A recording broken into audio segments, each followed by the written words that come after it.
Hello and welcome to a series in which I give a very balanced and definitely not overpowered buffs to perks in Decaying Winter. Today is the Zealot, so let's begin. So the Zealot has increased resistance to damage and a boost to their maximum health, right? Well, let's make it even better. First, we'll add in a fictional location in the lore called Decaying, and they'll have access to a special ore called Vibranium. Now you might ask why it's spelled with an MY instead of an MI, as you can see on the screen, and that's because they thought the ore would forever be theirs. But some people came along, forced them to join a team of the world's best operatives, all because they needed help fighting an anomaly who had access to this glove that could snap like there was no tomorrow. Now, why is any of this important? That's because Vibranium is the strongest metal, unless you count Mithril, which, let's be honest, doesn't count because technically it's a metal in the world where wizards send children-sized people on adventures to kill dragons and reclaim mountains where twin-sized people used to live.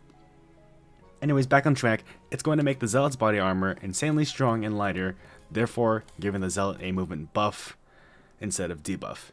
Second, we'll give the Zealot Vibranium armor plates only they can use, sort of like Call of Duty Warzone, which can stack, take less damage to their durability from any and everything, and unlike the regular body armor found in the game, can be stacked unlimitedly.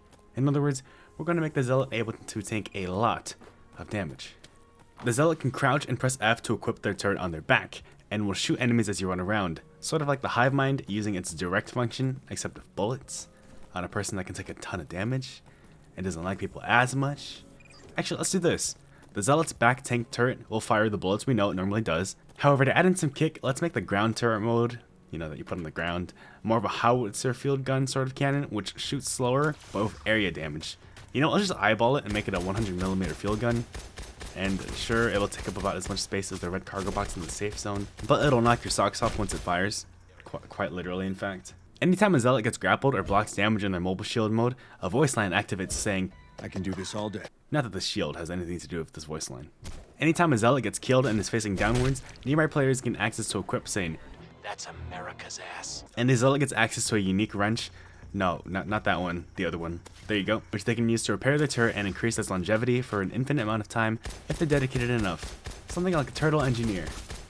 And as the last buff, let's just say that the Zealot gets bored sometimes and decides a shield just doesn't cut it, so they tear the gun turret off the shield and wheel it like the Risk Runner, except they can sprint in any direction when they're using it because it's a lighter caliber, and most likely doesn't weigh as much as the Volca. This all day. I can do this all day. Oh god, they're chasing. Oh, push. I can do this all day. I can do this all day. Where's my shield? I'm just kidding. I'm fine. I'm Captain Vibranium. I wield the Vibranium shield. That's right. That's not stolen from anywhere. I'm perfectly... Oh, crap. Oh, they said it wouldn't break. Oh, god. Yeah, take that. Brass knuckles face. Ow. Just, oh, god, I'm bleeding. Slap. Brass knuckle. It's an unbreakable shield, they said. If you fight a purple guy, you won't break your shield, they said. That's all lies, it breaks the bullets! Dispenser going up.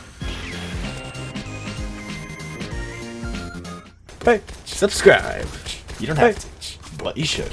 Hey, yeah. Ah!